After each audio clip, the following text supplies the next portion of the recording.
ರಾಜೂರಲ್ಲಿ ಅಲ್ಲಿನೂ ಕೆಲವೊಂದಿಷ್ಟು ಕೆಲವೊಂದು ವಿಚಾರಗಳನ್ನು ಫೀಲ್ಡಿಗೆ ಹೋದ್ರೆ ವಾಸ್ತವ ಸತ್ಯ ಗೊತ್ತಾಗುತ್ತೆ ಅಂತ ಫೀಲ್ಡಿಗೆ ಬಂದು ನೋಡ್ತಾ ಇದ್ದೀವಿ. ಇದಾದಮೇಲೆ ಇವತ್ತು ಸಾಯಂಕಾಲ ನಮ್ಮ ಎಲ್ಲ ಜಿಲ್ಲೆಯ ತಾಲೂಕು ಅಧಿಕಾರಿಗಳನ್ನು, ಕೃಷಿ ಇಲಾಖೆ ಅಧಿಕಾರಿಗಳನ್ನು, ಕಂದಾಯ ಇಲಾಖೆ ಅಧಿಕಾರಿಗಳನ್ನು ಕರೆದು ಸಭೆಯನ್ನು ಮಾಡ್ತಾ ಇದ್ದೀವಿ.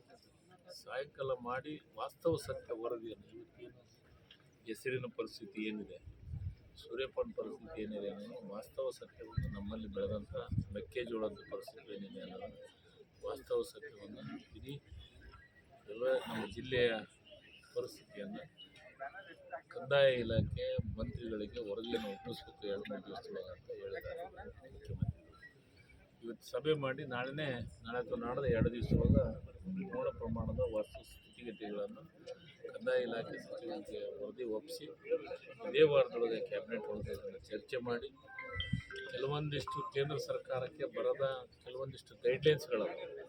ಆ ಗೈಡ್ಲೈನ್ಸನ್ನು ಹಾಕಿ ಕಳಿಸಿದರೆ ಕೇಂದ್ರ ಸರ್ಕಾರ ಒಪ್ಪಿಸುತ್ತೆ. ಅದಕ್ಕೆ ಆ ಗೈಡ್ಲೈನ್ಸನ್ನು ಎಲ್ಲ ಫಿಲ್ಫಿಲ್ ಮಾಡಿ ಕೇಂದ್ರ ಸರ್ಕಾರಕ್ಕೆ ಒಪ್ಪಿಸುವಂಥ ಕೆಲಸವನ್ನು ಮಾಡ್ತೀವಿ. ಕೇಂದ್ರ ಸರ್ಕಾರಕ್ಕೂ ಮನವಿ ಮಾಡ್ತೀವಿ. ಇದು ನಮ್ಮ ಜಿಲ್ಲೆ ಬರ ಅಂತ ಘೋಷಣೆ ಮಾಡಬೇಕಾಗುತ್ತೆ.